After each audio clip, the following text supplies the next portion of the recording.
אהלן חברים, מה קורה? כאן FPVist, והיום אני הולך לבנות איתכם את סמולסט.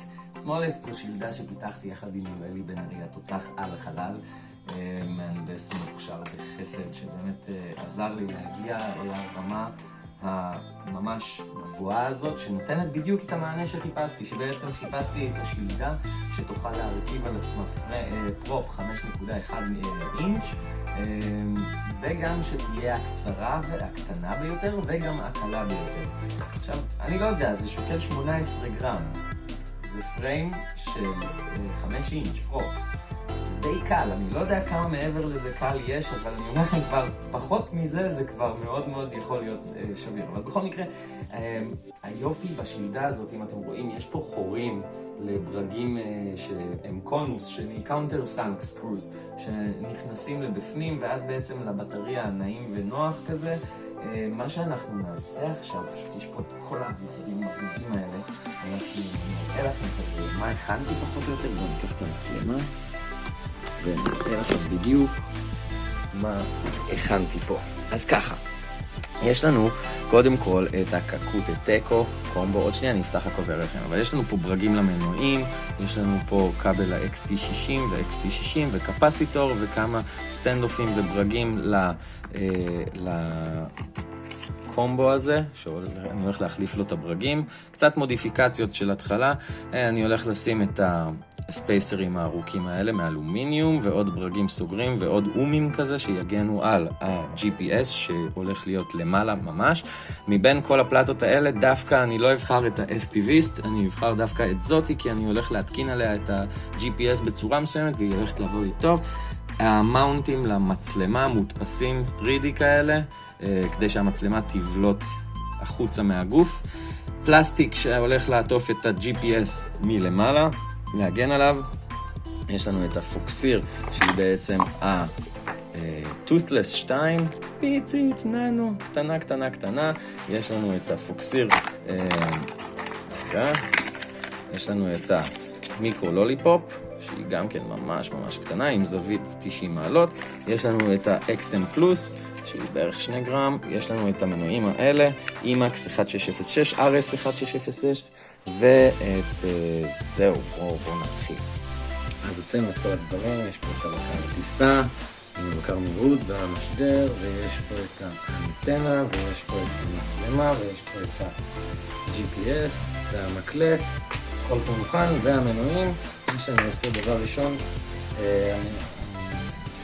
קצת דבק כחול לשים על המנועים, על הברגים סליחה, שהכנתי מבעוד מועד, ואז בעצם הסבירות שיכול לצאת בורג היא כל כך נמוכה שזה באמת שווה את ההשקעה. אני שם משהו כזה, לא חייב על הכל כי זה מסתובב גם ככה סביב הבורג.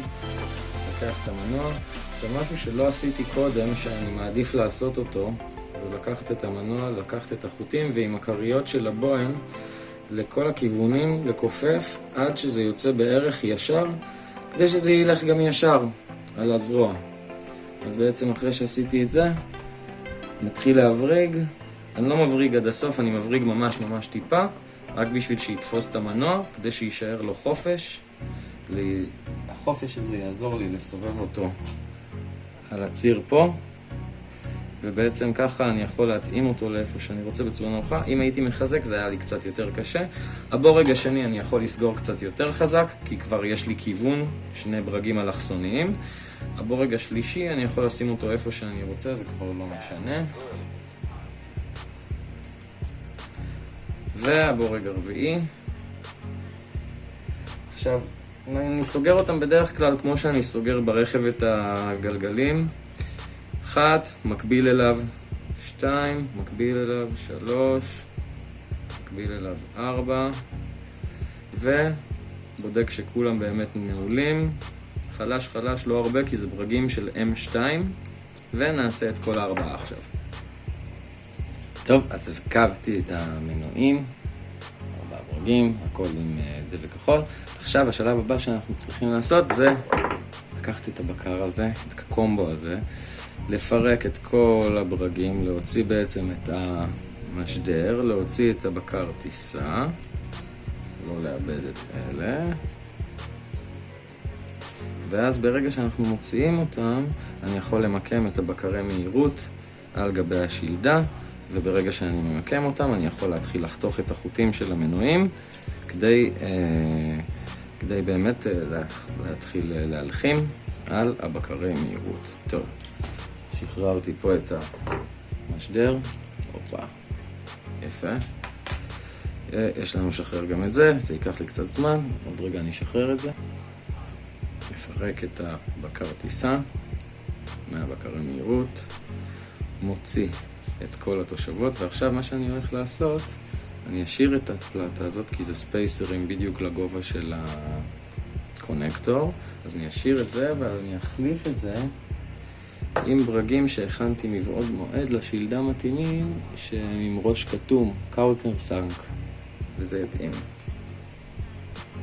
הרכבנו את הבקר מהירות ואת הבקר טיסה רק בשביל לבדוק, הכל נראה סבבה, נריד את הבקר מטיסה ונלחים את כל הפדים. נתחיל עם ה-XT60 האזנה.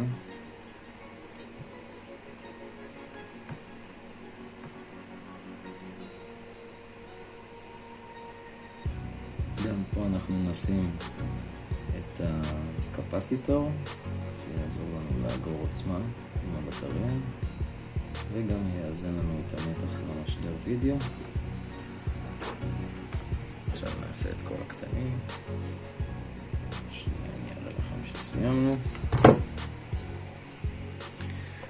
סיימנו להלחים הכל. עכשיו בעצם מה שנעשה זה נחבר את הספייסרים האלה לכל קצה, כדי שנדע איפה אנחנו מכוותים את המנועים.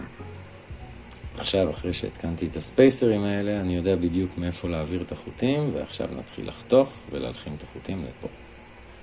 טוב, אז מה שקרה, כצפוי, המנוע הזה מתאים ל3 או 4 אינץ' פריים, פרופ, ואני בונה את זה ל5 אינץ', אז היה לי ממש על הקסקס להגיע פה עם החוט האחרון, אבל הצלחתי, כפי שאתם רואים, שמתי גם טייפ מיוחד שחור כזה שעוזר לי המון, מצורף גם כאן בחבילה של הסמולסט. אני עוטף איתו את הזרועות ואת החוטים כדי שלא ייפגעו, וגם זה ממש קצת משקל ומחזיק הרבה. נמשיך לחבר את כל המנועים.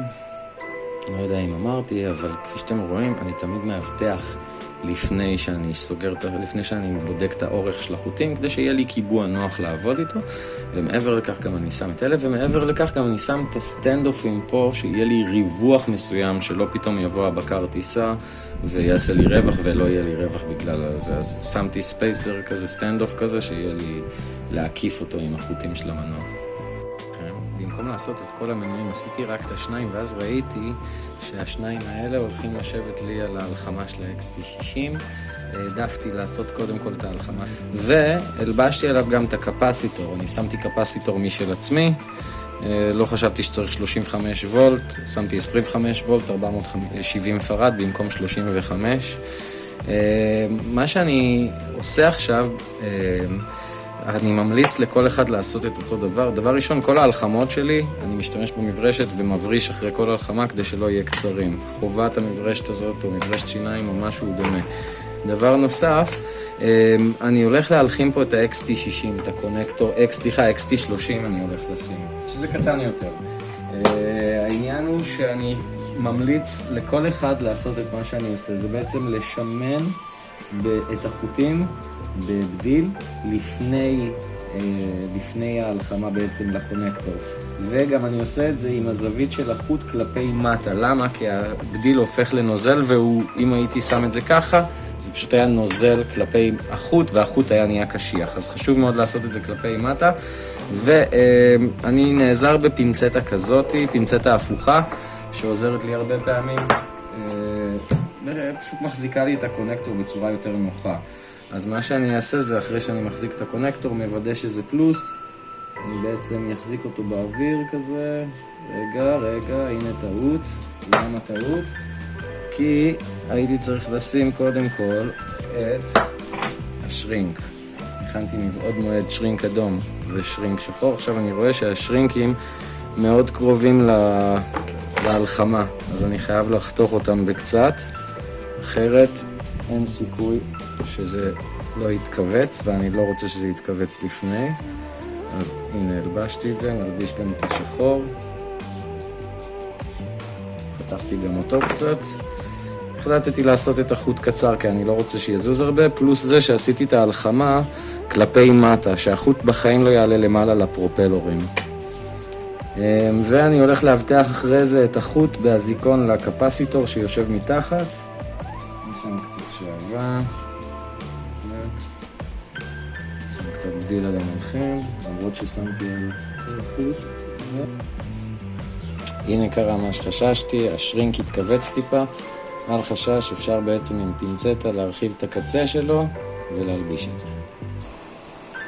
אחרי שאני מלחים חוט אחד, אני בעצם נותן קונטרה עם האצבע כדי שיתפס לי באופן טבעי, וכל מה שנשאר לי לעשות זה בעצם לשים קצת דיל, או הרבה יותר.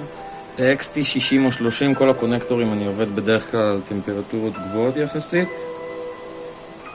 כדי שזה יתפוס מהר, ותפס, ואפשר להעביר את השרינק.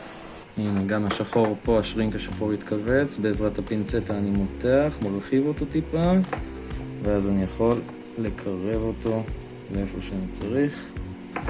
אולי יעזור יותר, כי הפינצטה לא תופסת חזק. והנה.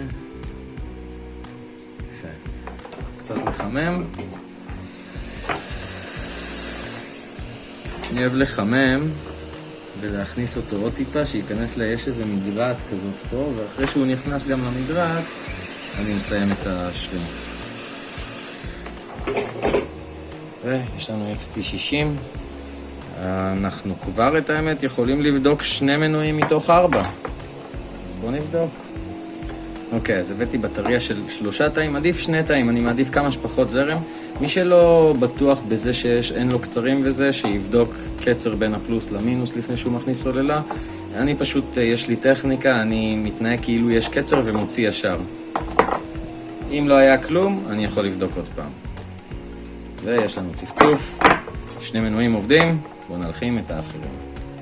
שמתי אזיקון קטן על הקפסיטור ועל הקונקטור XT 30, על החוט, 16 גייג' דרך אגב. לא מלמעלה הקונקטור של האזיקון ולא מלמטה, כדי שלא יבלוט לבטריה ולא יבלוט לפרופלורים. שנייה לפני שאני מלחים ומקווץ חותך את החוטים של המנועים, אני שם את הטייפ השחור הזה שמסופק עם השלדה, שהוא מדהים. הסיבה שהוא מדהים זה שהדבק שלו ממש טוב. יחד עם זאת אני משתדל לא לגעת בו יותר מדי ולעבוד בצורה שהדבק שלו לא יערס על השומן של היד שלי. ושימו לב, טק טק טק, זהו, פרפקטו, יפה. עכשיו אני יכול לכוון את החוטים מפה ומפה ולהלחים.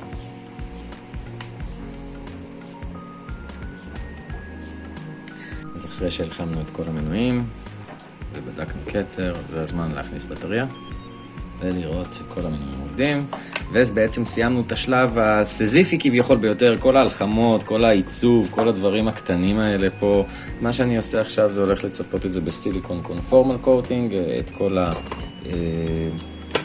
ההלחמות החשופות פה, ואת כל הפלוס ומינוס, ובעצם אני אצפה את הכל כדי שזה יהיה קצת יותר אטום, פחות, יותר מבודד נגד מים.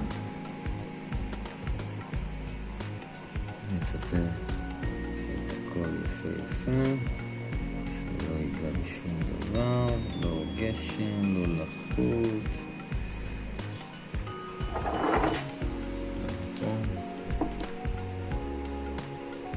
אפילו אני ארים קצת את החוטים, ישים מתחת, יוריד חזרה, ככה נפנק אותו בנגד מים טוב. למקצוענים גם ישימו מלמטה, עוד רגע אני אעשה את זה. טק טק טק, יפה מאוד, הכל מצופה, זהירות לא לגעת. ועכשיו אנחנו יכולים לשים קצת על הלמטה, קצת מפה ומהצד השני. סיימנו, ניתן לזה להתייבש במעבר. איזה 20 דקות ונמשיך. שימו לב, החומר הזה מאוד מאוד בעייתי להשאיר אותו, אבל אם מנקים אותו צ'יק צ'ק אחרי, אז יחסית בסדר, זה יתייבש. בינתיים ניקח את הבקר טיסה, נעשה לו עדכון גרסה, ניקח את המקלט, נעשה לו עדכון גרסה, ואז נחזור. אז מה היה לנו בעצם? סיימנו להלחים את הבקרי מהירות, שמנו סיליקון קונפורמל קוטינג על ההלחמות, כדי שיבודד ממים ומגע, מוליכות בעצם, והרכבתי עליו עם הקונקטור. אני לא יודע אם אתם רואים את הקונקטור פה מה-ESC ל-FC, מהבקר מהירות לבקר טיסה, ואנחנו נבדוק עכשיו אם הבקר טיסה גם עובד. אז זה עובד, בואו נראה מקרוב קצת. יפה. ושומעים את הביפ השני, זה אומר שהבקרי מהירות מחוברים לבקר טיסה. והכל סבבה, ניתן לזה להתייבש קצת. וניפגש בסרטון השני. בסרטון השני אנחנו הולכים להרכיב את ה-XM פלוס, את המשדר וידאו, את ה-GPS, את כל שאר האביזרים, את המצלמה, את האנטנה. הולך להיות מעניין. Stay tuned. גופו גבוה.